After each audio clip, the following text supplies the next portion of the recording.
I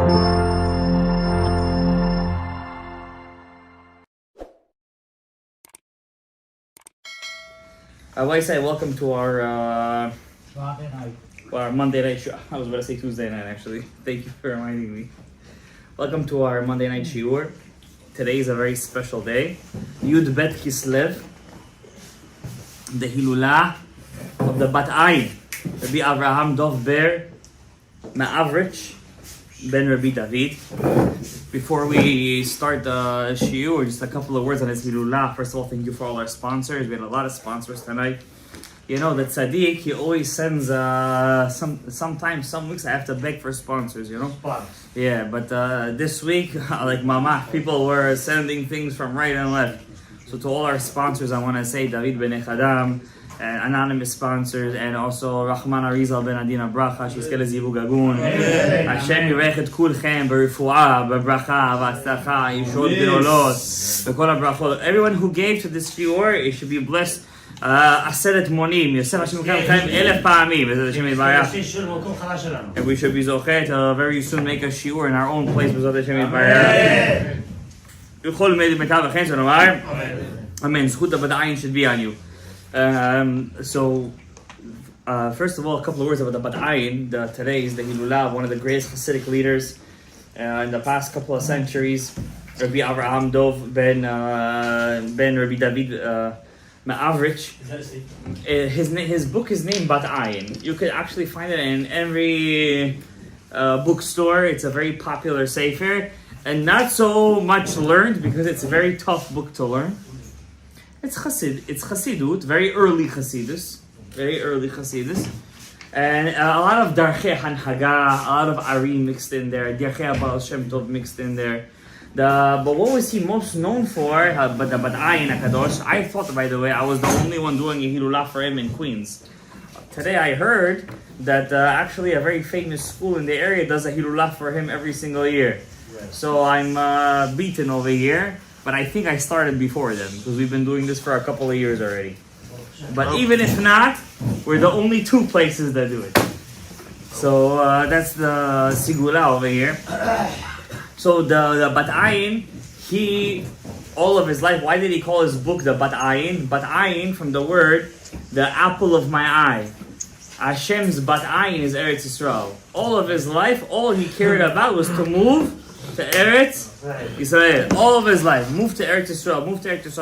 The Hasidim, also the Baal Shem Tov, by the way, wanted to move to Eretz Yisrael. Lo Istaya Milta. Legend says that the Baal Shem Tov had a book written by David HaMelech himself. He had a Tehillim written by David HaMelech, and on his way from Turkey to Eretz Yisrael, they had to pass through the Mediterranean. The ship was about to break, and he threw the Tehillim inside the sea as a korban to let him pass. And then his daughter got very sick. He had a daughter called Adele, and she got very sick, and he said, listen, if I'm not going to turn back, she's going to pass away. And he turned back and never went to Eretz Yisrael. And then the legend goes, if he would have met the Or HaChaim HaKadosh, the Rav Chaim ben Atar, he would have been Mashiach ben Yosef, and the Baal Shem Tov would have been Mashiach ben David, and it would have been Shalom al Israel. But Lo Istaya Milta, the Baal Shem Tov never reached Eretz Yisrael. The Vilna Gaon, interestingly speaking, also really wanted to reach Eretz Yisrael. He never reached Eretz Yisrael. He was on his way, and he went back for reasons that we do not know. But seemingly, it wasn't the time for him. The Gra, the Vilna Gaon's student of Hillel Misokolov, he wrote a book all about Mashiach ben Yosef, and he hints inside his book that the Gra was Mashiach ben Yosef of his generation. So there was a lot of controversy over there. We also know that the Gra in his time was fighting a lot with Chassidut. There wasn't the nicest of controversies. Any controversy you see today kind of pales to what was going on back then. Because today, what's all the controversies? Religious Jews versus atheists, reforms. Yeah, but over there there was only religious Jews. So it was a fight within the mishpacha. So it wasn't such a nice thing. But at the same time, it was a needed thing, because if it wasn't for that fight, we wouldn't have what we have today, their Torah. Okay, so sometimes the separation is the secret to the unification. So exactly. So there is no binding if there wasn't a strike first. That's what they say. That's the saying. Whatever happened was that the Vilna Gaon students did come to Eretz Yisrael, and they settled in Yerushalayim and Tzfat. There were two places that all Jewish people used to come to: Yerushalayim and Tzfat. Now the Bat Ayin, he also came to Tzfat. Until today, we know where his shul is. It's called the Bet Knesset, the Bat Ayin. The famous story goes that there was a huge earthquake in Tzfat, and he told everybody, hang on to my gartel. Underneath the dome. Yeah, and there was a dome, and the dome was standing by itself, connected by a couple of scraps, and the whole building fell apart, and anybody who was holding to his gartel stayed alive. That was the Bat Ayin. And the famous story goes, that's what the story goes. Until today, there's a shul in Tzfat called the Bet Knesset, the Bat Ayin. And the story goes that many tzaddikim, that they used to make a neder, that if they be saved from certain problems, they're gonna make a hilulah for him. They were saved from their problems. So therefore, it's a very. If I would show you a video what's going on in his kever right now, your jaw is gonna drop. There's a very famous rabbi, Lelava Rebbe's brother, Elimelech Biderman. Literally, thousands of people are in Tzfat right now. It could rival Rabbi Shimon Bar Yochai's Hilulah and Lag BaOmer. They're doing a Hilulah for the Bat Ayin all over Israel. So it's a very special day, Yud Bet Kislev. We're also about 15 days away from Chanukah. So we have to speak about Chanukah. And the third thing we have to speak about is that don't forget to do Birkat HaLevana. Birkat HaLevana, it says, Ilmale lo zachu b'nei Yisrael ela lakbil pnei aviyem pam achat b'chodesh. Dayan amar abaye irchach nimru me'omed. That means when we say Birkat HaLevana, it's as if we're accepting the Shekhinah Kedosha. So whoever didn't do Birkat HaLevana, don't forget you only have 3 more days left. 12, 13, 14, 15, depending on the day of the Molad. I think you have until the full 15 days this month. So therefore, don't forget to do Birkat HaLevana. It's supposed to rain the next 2 days. So whoever didn't do it beforehand, daven. Our question today in our shiur is what is the secret to the 400 men that met Esav? In the Torah, we know it's a divine book. The Torah is not a book that says numbers just like that. A Torah is not a book that says, it's not written by a man. A Torah is written by Moshe Rabbeinu, Mipi HaGvura. Mipi HaGvura means from HaKadosh Baruch Hu himself, between Ohel Moed, between the Keruvim, he got the Torah. And every word over there is a Nivuah. Not only the Torah, also the Nivi'im and the Ketuvim. You should know most of the Etz HaChaim of the Ari HaKadosh, is from the Nivi'im and the Ketuvim. Most of the secrets he gets, actually a lot of it is from the book of Eov and Mishlei. Now there is a famous number in the Torah. We see it first of all by Avraham Avinu. When Avraham Avinu buys Ma'arat HaMachpelah, the cave of doubles from Ephron Achiti, he buys it for how many coins? 400 shekel kesef over lasocher. 400 kesef over lasocher. Kesef over here doesn't mean silver. Kesef over here means money, currency. Rashi tells us this. Avraham paid Ephron with the most valuable currency that will equal to the number 400 in any country you would go in. Like that gold, means gold, it's a special kind of currency, probably a metal, gold. Yeah, not regular gold. There's certain kinds of gold. The Zohar counts 7 different kinds of gold. The highest gold, Masechet Yomah says, is Zahav Parvaim. It's a reddish kind of gold. That's the most expensive gold. So probably he paid with that. Carat. And he said, I'm going to pay you. Don't go back with me in the deal. I want you to make the deal final. And he paid him with 400 shekel kesef over lasocher to Ephron. Ephron, interestingly, is also equal to the number 400. So if you have Ephron, it's also equal to 400. Now, another time we have the number 400, anybody knows, is actually in the parasha before this. 2 parashas before this. Parashat Lech Lecha. Torah says, how many years Am Yisrael has to be slaves in Mitzrayim? 400. Ve'inu otam Arba me'ot shana. 400 years, Am Yisrael has to be slaves inside Mitzrayim. We know that this actually happened. The Rashi, first of all, the Torah really throws us into a crazy tailspin. Because first of all, we know we were there for only 210 years. How do we know this? Yocheved was born as we got inside Mitzrayim. She had, that's what Rashi says, but still, what's the kasha? She had Amram, she had Kehat when she was, Yocheved was born Ben Achomot. Yocheved was the mother of Moshe. She was how old? 130 years. And Moshe was how old when he took the Jews out? 80 years. 210 years. So how do we know that's 210? Yocheved was 130 years old. 130. Exactly. And also Chava was 130 years old when she had Sheth. And we know Sheth is Hevel, which is Moshe. And then he was 80 years old. That's Mefurash in the Torah. So 80 plus 130 is 210. Whatever happened to the other 190 years? That's it. Poof. We know the Torah doesn't lie. Hashem said, V'inu otam arba me'ot shana, 400 years. They have to be in there how long? 400 years. What happened? But anyways, the Torah says 400 years. Then Rashi brings a tshuva from the Gemara. Rashi never brings anything from his own mind. Rashi always quotes a medrash. You should know that. That's the secret over here. The question is, which medrash is he quoting, and why does he choose that midrash?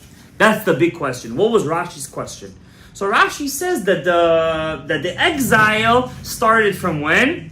The birth of Yitzhak.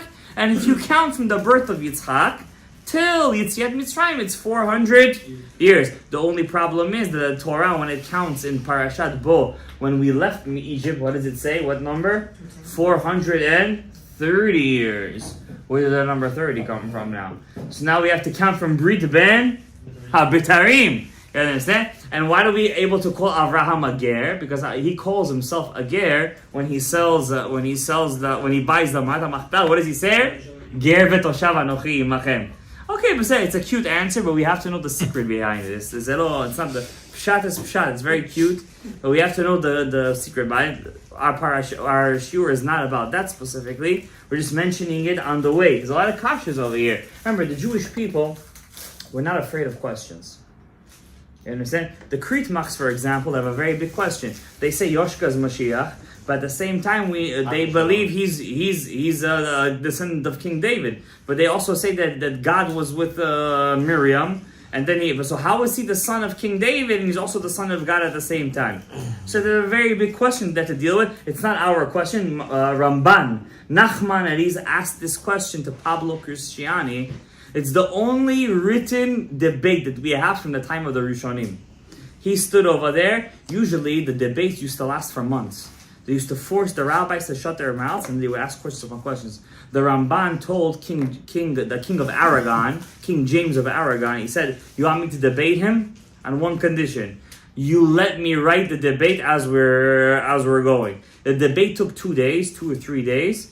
There's actually a very famous movie made about it in Hollywood. The old one. We shouldn't watch it, but a movie was made about it. It took him 3 days to completely annihilate Pablo Cristiani, and then because he totally defeated this Catholic son of a gun, he had to run away from Spain. And where did he go? Where did he go? Egypt. That's the Rambam. I'm saying the Ramban. Where did he? With the nun. Where did he go? Eretz Yisrael he went. And when he went to Yerushalayim, how many Jews did he find over there? 9. There was not even minyan for Rosh Hashanah. Where did he go after? To Hebron. Over there he found a sizable community. Over there he passed away. The Ramban, till today, is buried in Hebron. Very interestingly speaking, the Rambam is buried where? In Tveria. Tveria is the city of water. The Ramban is in Hebron, the city of fire. So fire versus water, Chesed versus Gevurah, which is the opposite of what the Ariya Kadosh says, where the Ramban was really from Chesed and the Rambam was from Gevurah. Seemingly there was some kind of switch going on over there. Maybe we don't really know. Maybe they were matek each other over there. The Ramban was 9 years old when the Rambam passed away, so he was a young man. The Ramban, even though he goes very against the Rambam's vision of how the Torah happened. For example, this week's parasha, there's one of the most famous fights in the history of the world. The Yaakov Avinu goes up against Samech Mem himself. Mika Amcha Yisrael Goy Echad Ba'aretz. Who could go up against an angel, especially Samech Mem? Yaakov Avinu. How old was he? He was, at this point, let's count, 84 plus 22. Any mathematicians? 84 plus 22? Yeah. Huh? 106. 106. Who's it? 96. 106. 106 years old. Kav. Keminyan Kav. The Kav of the Esav. And he goes up against the Samech Mem. And he holds his own over there. Baruch Hashem. And over there he's named Yisra. And only then, says the Ari HaKadosh, did he understand that Leah was his real bat zug.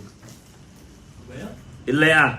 Only then the Ari HaKadosh says that he understood that she was his real bat zug. And when he was 184, it was Rachel. And then after that, and what's the funny thing? And that year, who passes away? Rachel. When she gives birth to Binyamin. And who lives with him for the end? Till the end almost? Yeah. Leah. We don't hear about Leah afterwards because the Ari HaKadosh says she's Alma Deit Kassia. The Ari HaKadosh explains in Shara Kavanot and in Shara Gilgulim, every tefillah is connected to a different Ima. Aravit is connected to Rachel, but who's connected to Tikkun Chatzot mostly? Leah. There is Tikkun Rachel over there, but the zivug that happens over there, you know, you learn Shar Chavav, Hakdama Chavav. Who's the real zivug happening over there? Vakdeben. Who's that? Ikaiser Rachel. That's an Aravit. But the zivug that's happening in Tikkun and Chatzot is who? In Chatzot, I said. Aravit ze Leah, but in the Kelim HaPnimiyim, in the Kelim HaChitzoniyim, where we're making the zivug, is what are we doing? Going to Rashash? Where's Rachel? Rachel is over there where she's supposed to be, but the real Rachel is Malchut the Ma'uben. No, in the tefillot I said. Which one? Shacharit Mechar, Aravit, Tikkun Chatzot, Kriyat Shema Lamita. Which one? Where is Rachel in the real tefillah? Which one? איפה היא מופיעה באמיתות של הדבר? She's always in the Malchut, and there's always a zivuk happening, but the kavanah that we're always having is with either with the Ari HaKadosh says in Shar HaKavanot and in Shar Gilgulim Hakdama Chavav, in Chatzot Laila it's happening with Leah. That's what it says. She takes the makom of Rachel. Rachel goes down to the klipa. She picks up the nishamot from there, and Leah has the zivuk with Yaakov. But we know, according to the Rashan, it's really Vagab. And maybe we get into the deep and gritty of the things later on. Let's get to the number 400 over here. Yeah. Huh? Only in Eretz Yisrael.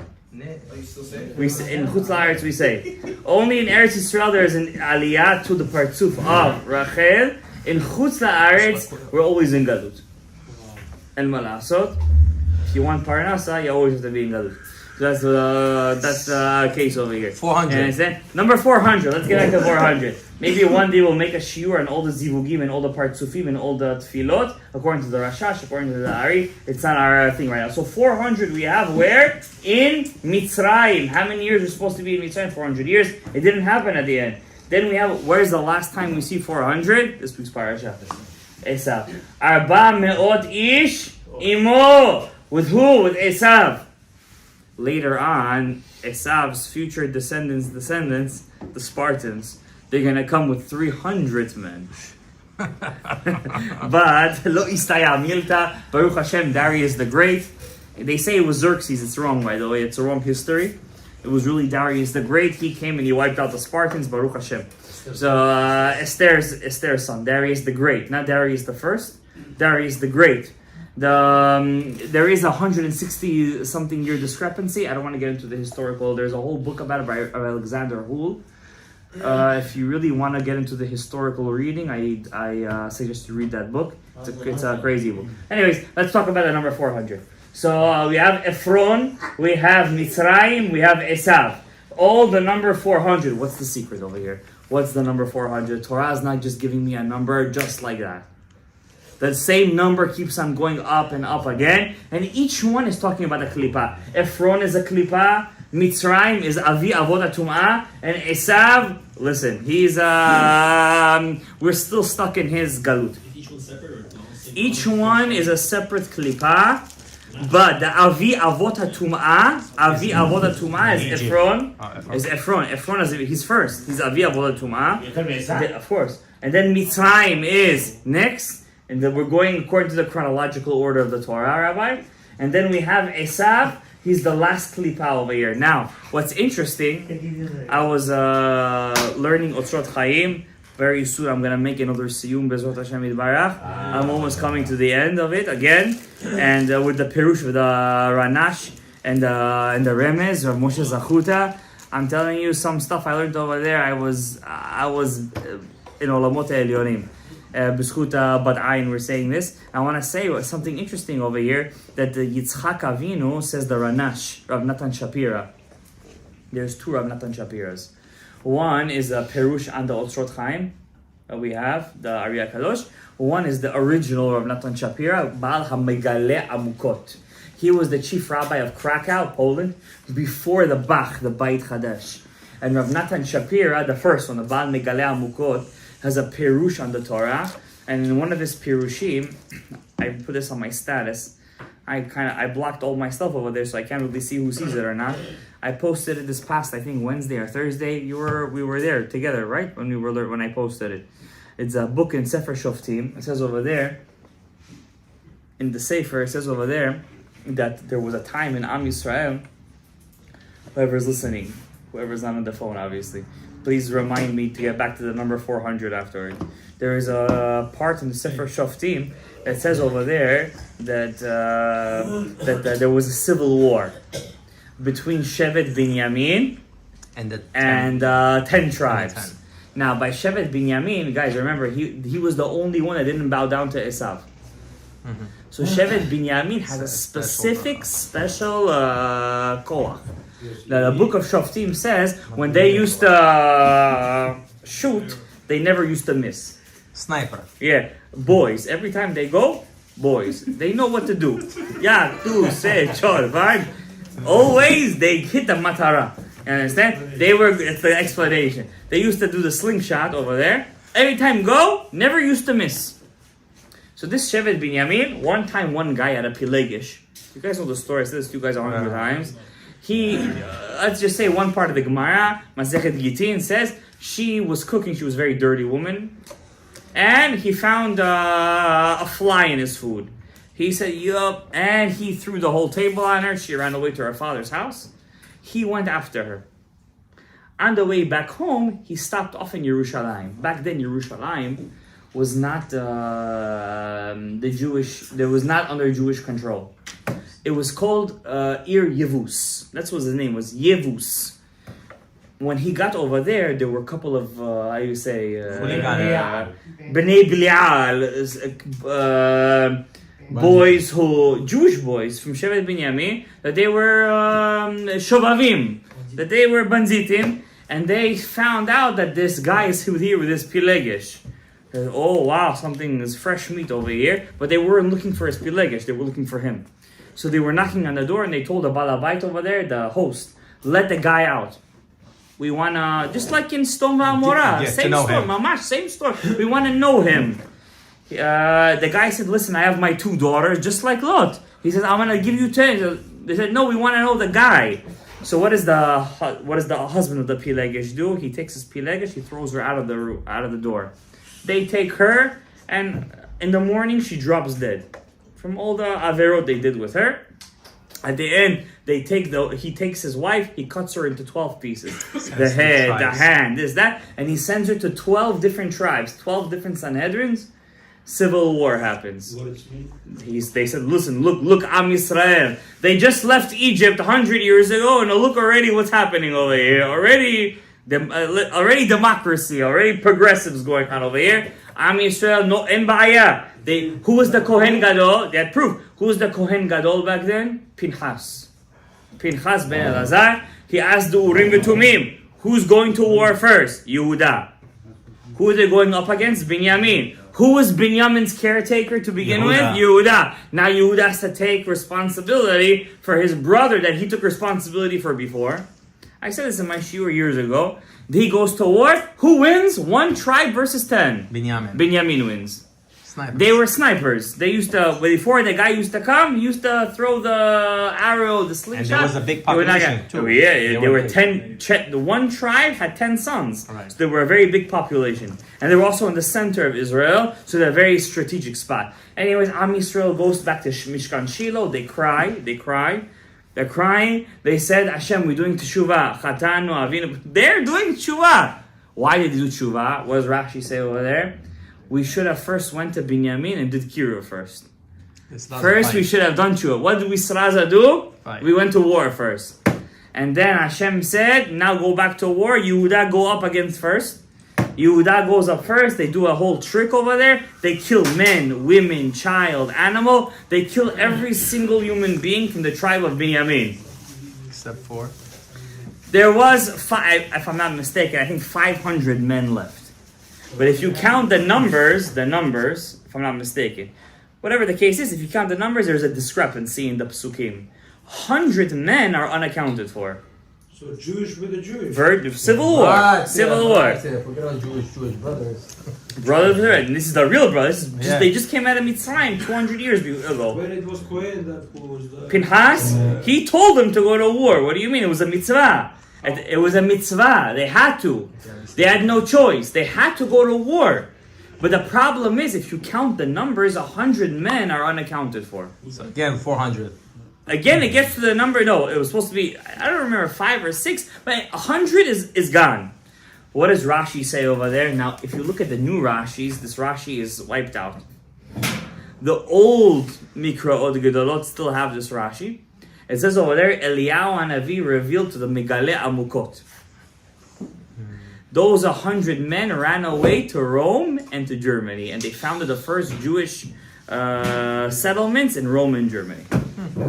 Interesting. That's what it comes out to over there. So we see over there that Shevet Binyamin continue, at least those. Now later on, the leftover 400 or 500, whatever the number was, they were who? The house of Shaul. Yeah. The house of Shaul. Now, Rav Natan Shapira says, now what did I say all of this? That's the first Megale Amukot. I saw this Rashi. Listen, I'm a historian. I love history. I teach history for years. I saw this Rashi, I fell on the floor. If I post something, it's only something that amazes me.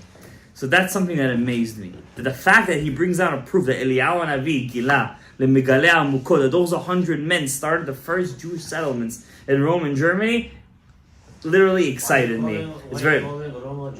Rome, that's one place. And then in Germany, they founded another settlement of Jewish people. That's already before the first Beit HaMikdash, they already founded settlements over there. Unbelievable. Now, what's crazy over there, I saw a book that says over there, how come Ashkenazic Jews over there were more, during the Crusades, they all gave their lives off to Kiddush Hashem? Because they already lived. Because they were from Shevet Binyamin, and Shevet Binyamin didn't bow down to Esav.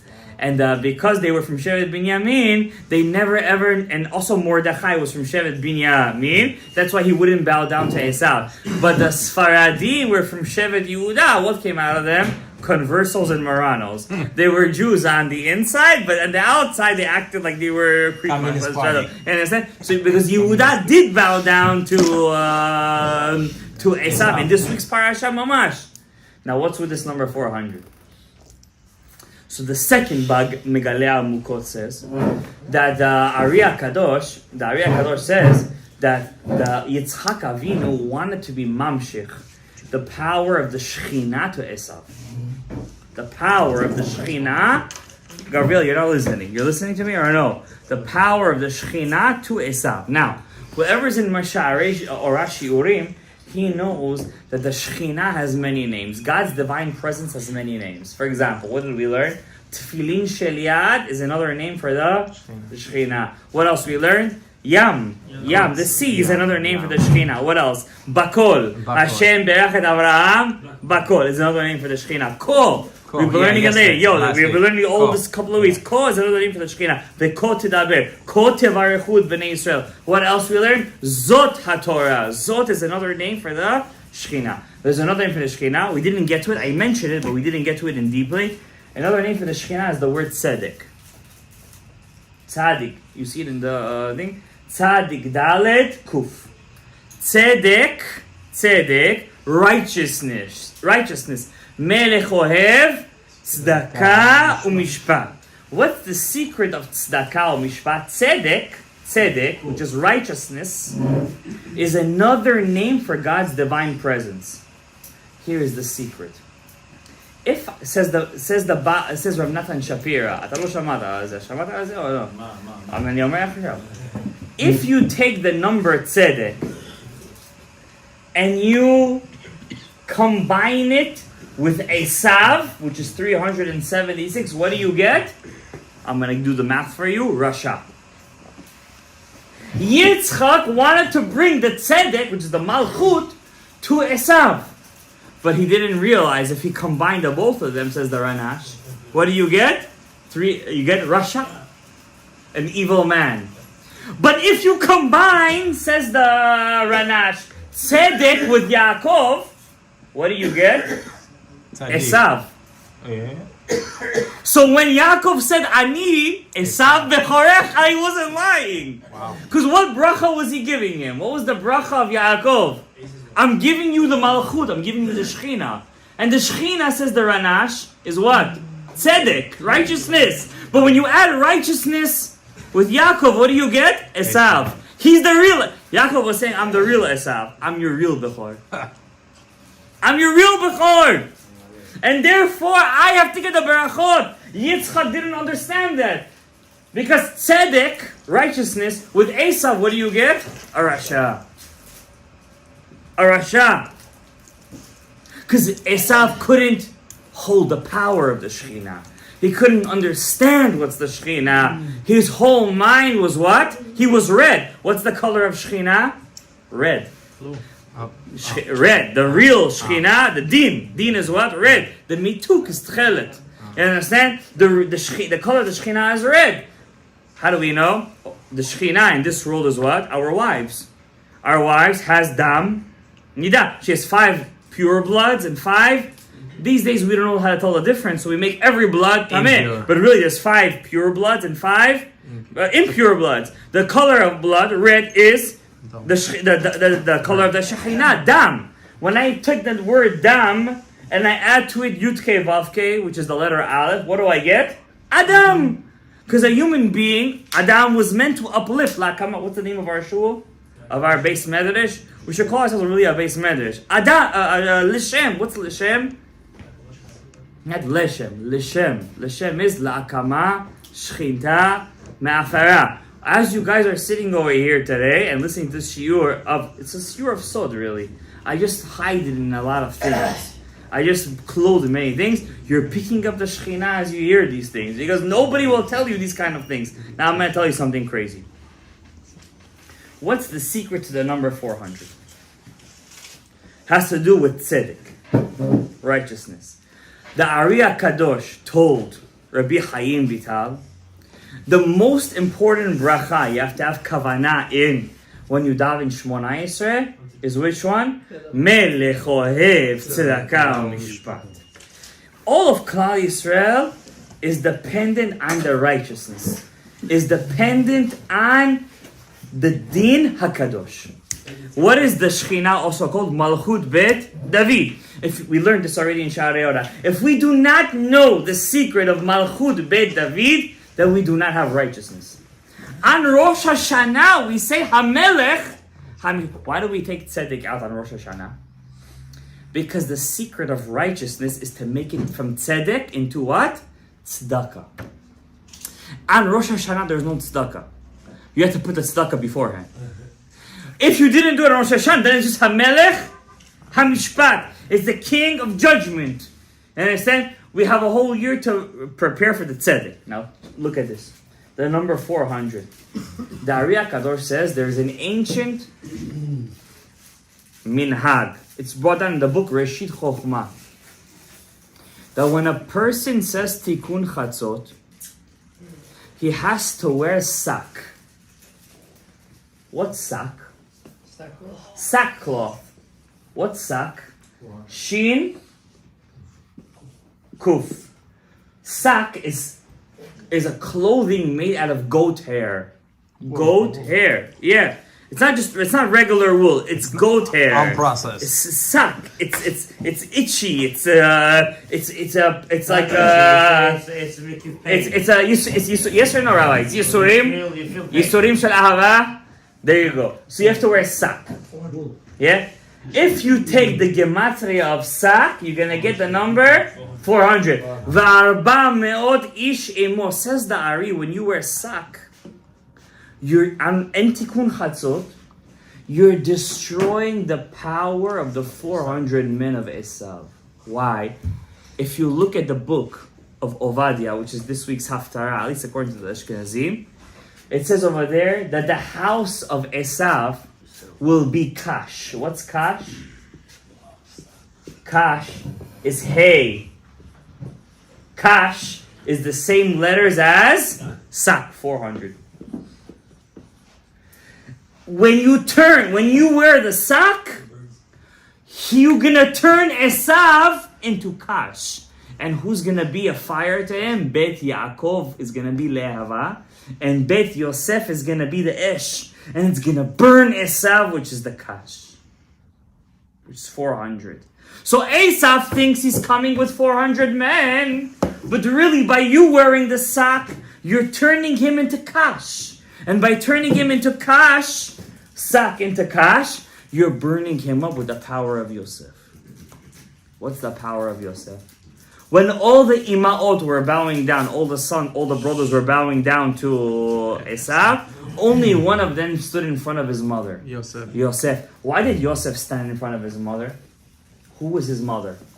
Rachel. Rachel is the seventh sphere out, is the Malchut. Yosef said, I'm not going to let Esav look at the Shekhinah. I'm going to stand as a barrier between the Kash to the Shekhinah. And by doing that, I'm going to turn him into Kash, into hay. And I'm going to burn him up through Esh. What's the connection between Esh and Kash? Esh is what? Fire. Right? Kash is hay. What's the connection? Very simple. In Judaism, we have something called combinations. I could combine different letters through their common denominator. For example, I'll give you. The letter Aleph could turn into the letter Taf. 1 is really the last letter. Atbash. Bet is Shin. Gimel is what? What comes after Shin? Reish. What's the next letter? Dalet is Kuf. Okay, that's one combination. What's another combination? Ayik Becher. What's Ayik Becher? 1 is 10 and it's 100.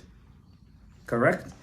2 is 20 and it's 200. So for example, I'm a Bechor, right? What's the connection between the letters Bechor? For example, in the American language, if I say I'm the firstborn, is there any connection between the letter F, I, R, and S? No. Some guy thought of a language, I don't know, from Dora Pelaga. He came up with first. In Judaism, it's not like that. Look at the letters. Bechor in Hebrew is what? Bet, Chaf, Reish. Bet is how much? 2. Chaf is how much? 20. Reish is how much? 200. He's all Chokhmah. The Bechor is all Chokhmah. What's the second sphera? Chokhmah. He's the Chokhmah in the ones. He's the Chokhmah in the tens. He's the Chokhmah in the hundreds. Now check this out. Esh and Kash. I have Shin over here, Shin. The Shin never changes. Now look at the Aleph and the Kuf. Aleph is how much? 1. What's the next number after 1? 10. 10 is how much? Yud. What's the next letter? Kuf. 100. The Aleph has the ability to turn into the letter Kuf. How do I do that? Esav is Kuf. He's Kash. K, the letter K. It's a very tough letter. It's a guttural sound. So you gotta take the Kuf out of there, right? Yaakov Avinu says, no, it's not Kuf. It's Esh. It's a soft sound. When you want to make somebody religious, you could do it the tough way, the Kash, or you could do the Esh. We have fire. There's a soft fire. There's a hard fire. Esav is kash. We have to turn him into esh. Why is that? The numerical value of Esav is, guess what? Shalom. Shalom is peace. The Beit HaMikdash was destroyed because of sinat chinam. And it's going to be built because of ahavat chinam. And you can only have ahavat chinam if you have shalom. And if we're going to have shalom, we're going to destroy Esav. And if we're not going to have the civil war between us, Sfaradim, Ashkenazim, Goyim, then we're not going to have some Rasha called, I don't want to say his name, last name West. He calls himself right now the guy with the mustache. A lot of kids today wear his shoes over there and giving, by the way, wearing his shoes, they're giving achizah to the klippah. Because when a Jewish person wears a Rasha's shoes, he's giving achizah to the klippah. Over there, we're not going to have all that. Because when we're going to have ahavat chinam between us, we're going to destroy the kash. And we're going to turn it into esh. And we're going to turn 400 into 301 esh shel Torah. The esh of Yaakov Avinu. And the esh of the kedusha of the tefillah. Baruch Adonai le'olam. Amen ve'amen. Rabbi Hanan HaMekash Omer, Atzah HaKadosh Baruch Hu.